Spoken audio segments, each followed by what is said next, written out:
All right, so now that we've finished our analysis, then what it means we've closed our log file and we can save your do file and then close it because now we want to view the report that we've generated. Remember that it was an IHS 5 statistical report. Now it's about 10 MB.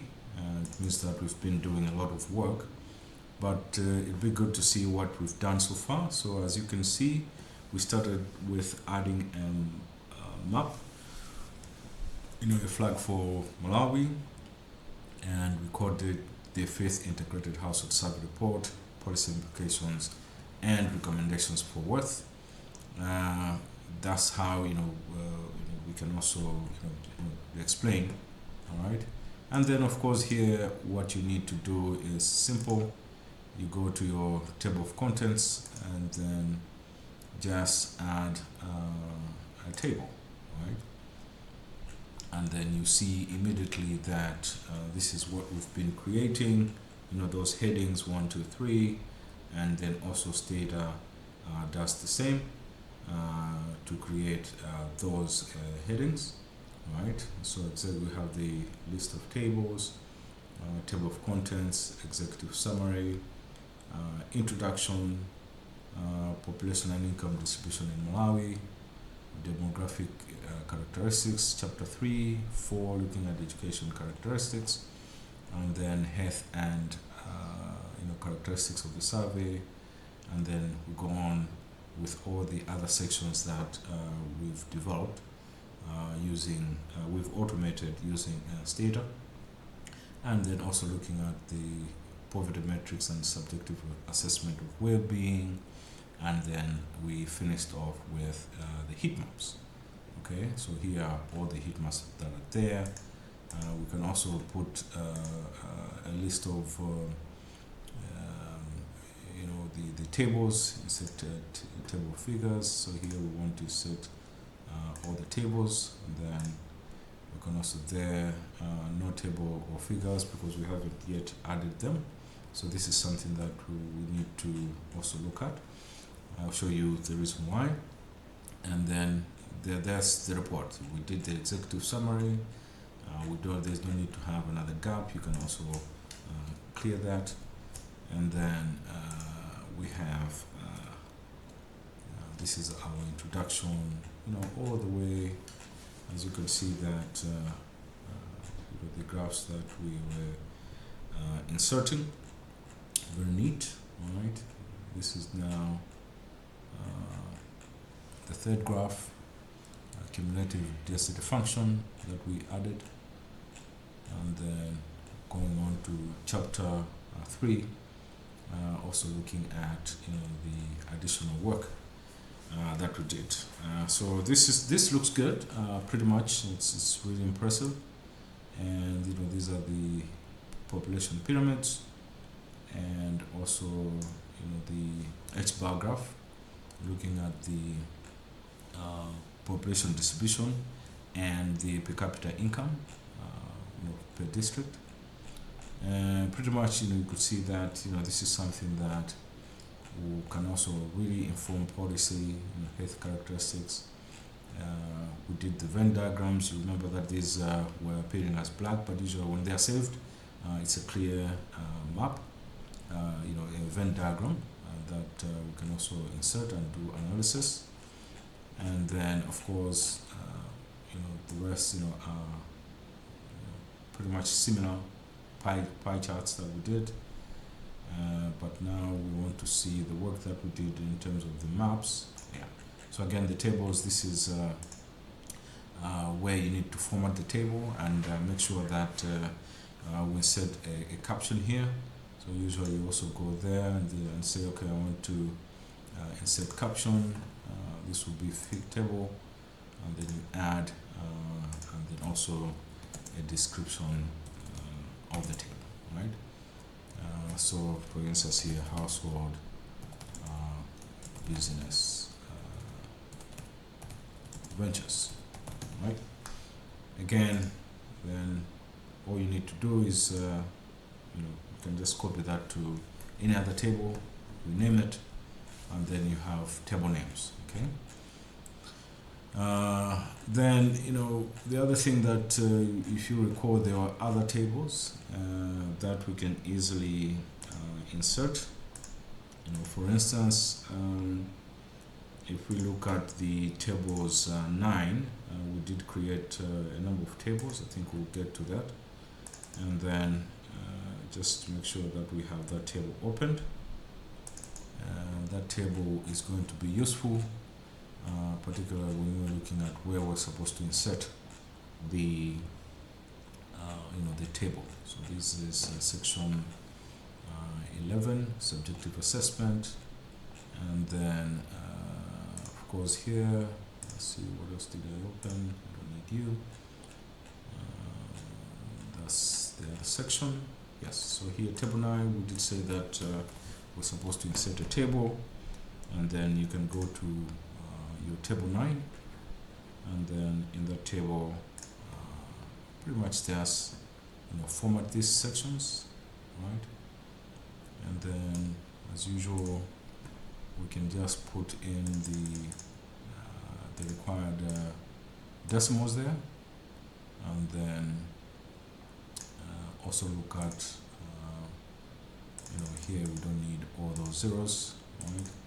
So then what we can do is just to copy this table, easy, and then paste it in our report, and then there you go. So then all what remains is for you to name that table as we did above, and then you're good to go, right? So wherever we did say insert table, you can also do the same. Insert that table. This is the Lorentz curve that we generated, and then here we also need to insert table 13, and then lastly the heat maps that we've generated, the poverty head count, really coming out nice, the access to electricity,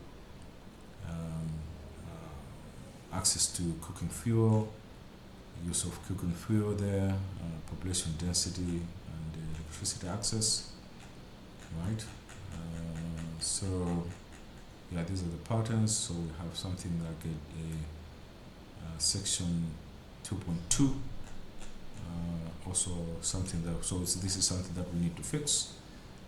This is supposed to be temperature patterns, not figure 47. Okay, so it means that when we are creating that graph, instead of saying that this is figure 47 for 49, it's supposed to be we need to change that in the that do file, right? And this is under section 12.4, so that's why we have to make sure that this is the case.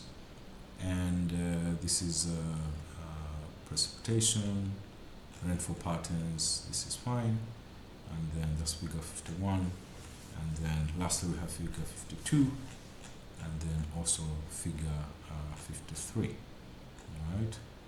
And then figure 54 is the last graph, right? Alright, so of course, like I said, that make sure that we go back and we replace the graph that is not the right graph. There are two things that we can do here. We know that this is supposed to be figure 49, not 47. Then you can go back to your documents. In this case, in the go back to where you're saving your graphs. That's why it's important. So you could see that these are all the graphs that we saved when we were running that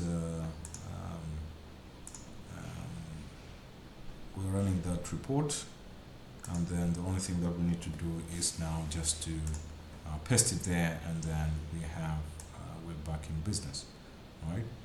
So that's one area to make sure that now the report does conform to what we're looking for.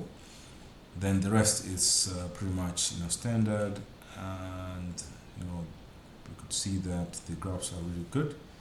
Then what remains, and here of course you can see that there's a space that we need to put, some editing that are required, very important. And then usually of course that's what we do after this. So as you can see that we have a very good report that we've generated. Now wanted to show you now how that final report looks like once we have cleaned as well as processed everything so that it should look good. All right, so for instance, if you want to look at the final report after cleaning it, adding tables, numbering, then this is how the report is supposed to look like. Very have to make it presentable and also eye-catching.